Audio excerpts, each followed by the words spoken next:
దేవుని నామానికే మహిమ అని, ప్రభువా ప్రభువా అని నన్ను పిలుచు ప్రతివాడును పరలోక రాజ్యంలో ప్రవేశింపడుగానే, పరలోకమందున్న నా తండ్రి చిత్త ప్రకారం చేయువాడే ప్రవేశించును.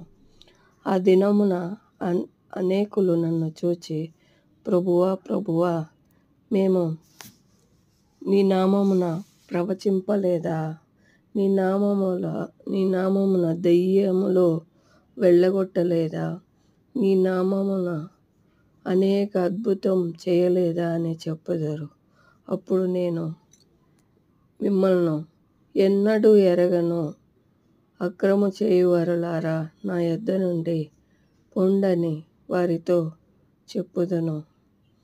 కాబట్టి ఈ నా మాటలు విని వాటి చొప్పున చేయు ప్రతివాడు బండ మీద ఇల్లు కట్టుకునే బుద్ధిమంతుడు పోలినట్టు వాన కురిసెను, వరదలు వచ్చెను, గాలి విరిసి ఆ ఇంటి మీద కొట్టెను, కానీ అది పునాది బండ మీద వేసెను గనుక అది పడలేదు.